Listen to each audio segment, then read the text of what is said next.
भाई, कंट्रोवर्सी और GD going का स्कूल दोनों का ना पुराना रिश्ता रहा है। पिछले लंबे अरसे से देखते आ रहे हैं कि रोज कोई ना कोई नई कंट्रोवर्सी जो है जीडी गोइंग का स्कूल के नाम पर सुना ही दे ही जाती है। नए चर्चे रोज सुना ही दिए जाते हैं कि कभी ये स्कूल जो है अपने बच्चों को पढ़ने के लिए विदेश भेज रहा है तो कभी विदेशियों को पढ़ाने के लिए अपने स्कूल में ही बुला लेता है। और बात सिर्फ पढ़ाई की ही क्यों करें, अगर बात करें हम एक्स्ट्रा एक्टिविटीज़ की तो भाई ये इस मामले में भी जो है कंट्रोवर्सी से पीछे नहीं है। स्कूल सुनाई देता है कि भाई कभी अपने बच्चों को फ्री दुबई टूर लेकर के जा रहा है तो कभी एजुकेशन टूर के लिए जो है ये स्कूल पहल कर रहा है। ऐसी ढेर सारी चीज़ें जो है ना स्कूल के बारे में सुनी है और ये तो सिर्फ महज एक अंदाज़ा भर है जो कंट्रोवर्सी के नाम पर मैंने आपको बताया है। बहुत बार जो है यहाँ के एजुकेशन सिस्टम को लेकर के भी चर्चाएं होती मैंने सुनी है, यहाँ के स्टैंडर्ड्स को लेकर के चर्चाएं होती सुनी है। तो भाई वैसे बहुत बार आई हूँ, ऐसी बात नहीं है कि मैं नहीं आई हूँ, लेकिन एक बार फिर से आज है ना मूड बना करके आई हूँ कि जी बात करेंगे, लेकिन स्कूल के स्टाफ से कोई बात ही नहीं करनी है जो बार बार कंट्रोवर्सीज में आता जा रहा है ना। हिसार का जीडी गोइंग का स्कूल, उसके बारे में आज जानेंगे तो स्कूल के बच्चों से कि भाई ऐसा क्या है कि चौथे दिन जो है चर्चे इसी स्कूल के सुनाई देते हैं। तो चलिए स्कूल के अंदर चलते हैं और बच्चों से चल के पूछ लेते हैं। रैंडम बच्चों से पूछेंगे, ये नहीं है कि भाई किसी भी बच्चे से पूछेंगे, रैंडम बच्चों से चल के पूछते हैं कि भाई आखिर मामला क्या है जो स्कूल में जो बड़े बड़े हव्वे जो चल रहे हैं ना। क्योंकि जो हकीकत होती है ना स्कूल की, मैनेजमेंट बताए या ना बताए लेकिन स्कूल में पढ़ने वाले बच्चे जो है ना उसकी हकीकत ज़रूर बता देते हैं कि जो बड़े बड़े स्टैंडर्ड्स का दावा किया जाता है, जो विदेशों के लेवल की जो बातें की जाती हैं, क्या वो हकीकत है या सिर्फ एक माया जाल है। चलिए जान लेते हैं इन बच्चों से मिलकर।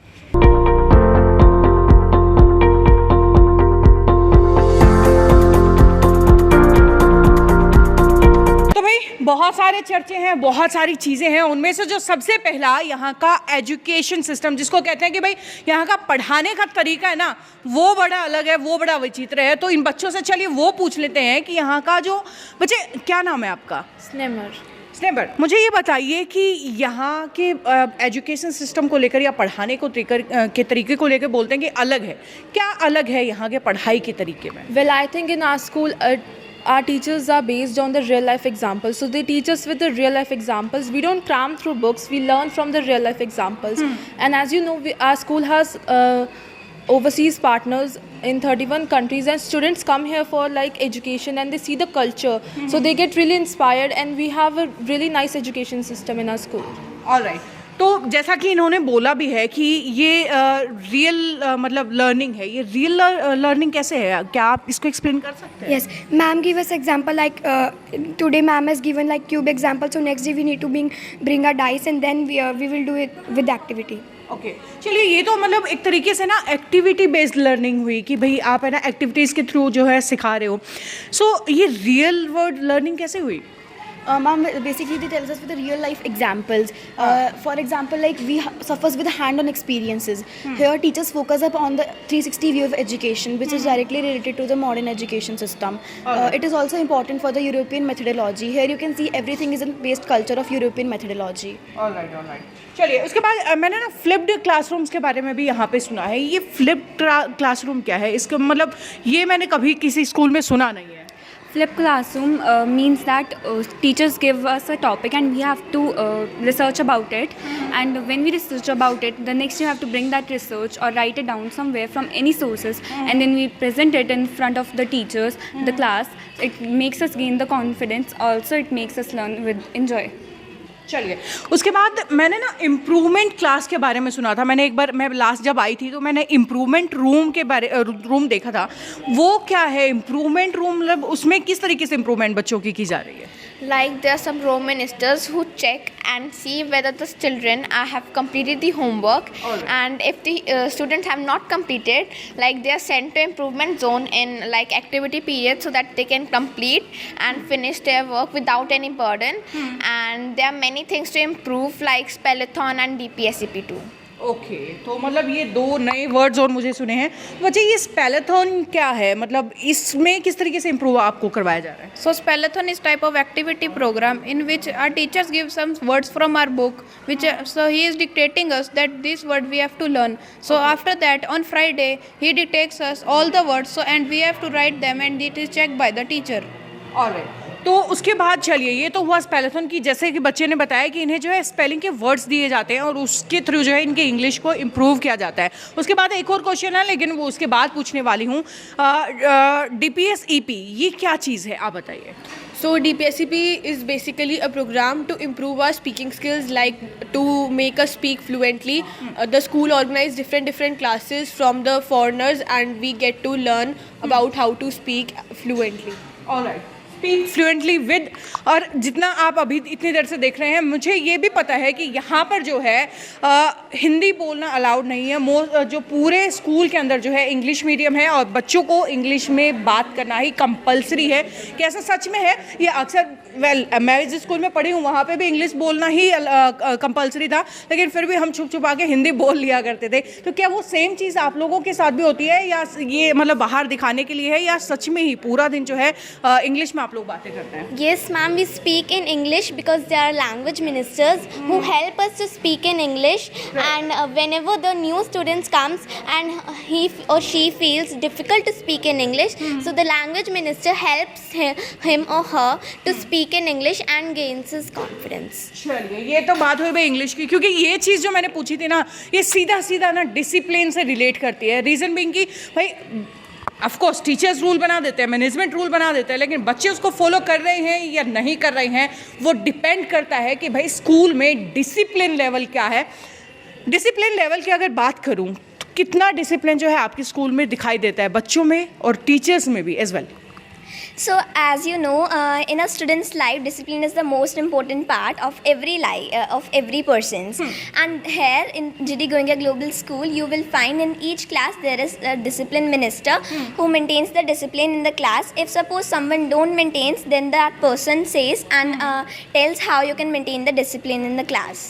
ऑलराइट, चलिए उसके बाद एक चीज़ और जो सबसे भाई आजकल सबसे ज़्यादा जो है ना जो मैटर करती है कि भाई साफ़ सफाई। वैसे स्कूल में मुझे भी नज़र आ रहा है, लेकिन फिर भी क्लासरूम्स की अगर बात करें तो क्लासरूम्स का हाल क्या रहता है? Ma'am, the classrooms are very clean and every class has a hygiene monitor which helps and asks the students to do not spread wrappers or anything around the floor so that the classroom remains clean.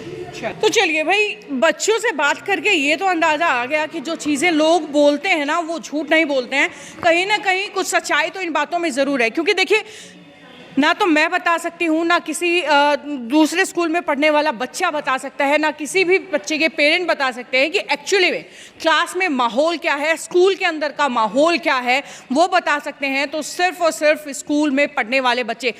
इनसे बहुत सारे questions मैंने पूछे और एक चीज़ जो सबसे अच्छी मुझे लगी ना वो ये कि टीचर्स डेफिनेटली नज़र रख रहे हैं, लेकिन जिम्मेदारियां जो है ना बच्चों पर डाली जा रही हैं, कभी रो मिनिस्टर के थ्रू, कभी जो है एक दूसरे के ऊपर नज़र रख के डिसिप्लिन को मेंटेन करते हुए, तो बहुत सारी चीज़ें।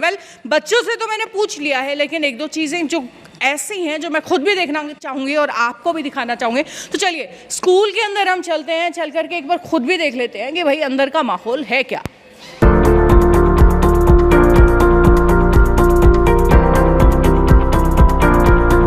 चलिए भाई बहुत स्कूल में ना ऊपर नीचे तो घूम आई हूँ, लेकिन मोस्टली जगह जो है बच्चों के क्लासरूम्स लगे हुए हैं, बहुत लंबे अरसे के बाद लगे हैं, सो डिस्टर्ब नहीं करूँगी। सामने ही है ना डांस क्लासरूम और म्यूज़िक क्लासरूम था, तो आवाज़ आ रही थी गाने की या नाचने की बच्चों की, तो मैं सोचा क्यों नहीं भाई क्लासरूम्स में जो डिस्टर्ब क्यों किया, लेकिन डांस क्लास में आकर के मस्ती को तो ज्वाइन कर सकती हूँ। एंड ये देखिए बाप रे इतने सारे डांसर्स और डांसर्स की teacher. Hello ma'am.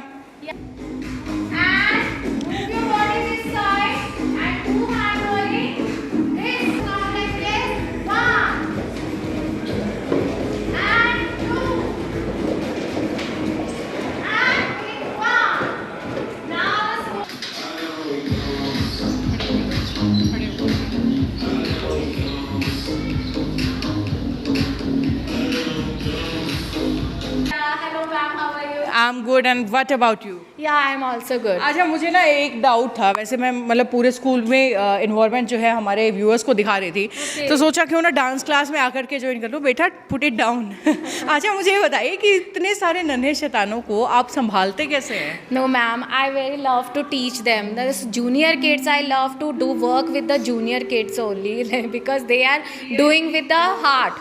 They are don't use the mind, but they are doing with the heart only, the all things and that. Exactly, मतलब इनको दूसरे से कंपटीशन नहीं करना है कि भाई मेरे को तेरे से अच्छा करना है, बस इनको अपने हिसाब से थिरकना है. Yes, yes, yes. They enjoy this thing. They are not doing a competition. They always enjoy music and dance and other activities. Right. अच्छा, मुझे ये बताइए कि कौन सी क्लास से जो है आप बच्चे को डांस सिखाना शुरू कर देते हैं अपने ज़ीरी गोइंका स्कूल में? We are teaching from the nursery.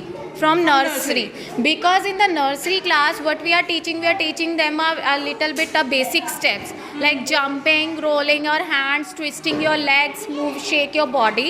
We are teaching them like this only. चलिए, यानी कि भाई बच्चा है, बचपन से छोटे से जितनी अच्छी से चीज़ें सीख सकता है ना, उतना शायद बड़ा होने के बाद Yes, नहीं. yes, you're right, because that time the body is very flexible. Right. And we can mold that body according to our requirement that time. Yes. Definitely भाई, ये बात भी सच है. चलिए, अच्छा चलिए, ये तो बात हुई भाई डांस क्लासरूम की, भाई छोटे छोटे बच्चों को ही आप जो है सिखाना शुरू कर देते हैं. उसके बाद अगर बात करूँ म्यूज़िक की, तो क्या म्यूज़िक भी उतने छोटे बच्चों को सिखाना शुरू कर Yes, देते हैं? yes, ma'am. We are starting from because they know how to hold the instruments.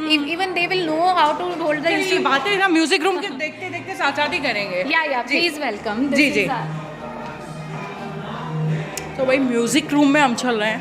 Okay, तो यहाँ पे डेफिनेटली वही छोटे छोटे बच्चे हैं. This is our music room, and these are the first class kids. You can see these are in only first grade. Only first grade. Yes. और ये We are teaching them rhymes on the Casio and piano. We are teaching them rhymes during the music class. So it will be helps to them in a study also and the relaxation of the mind also.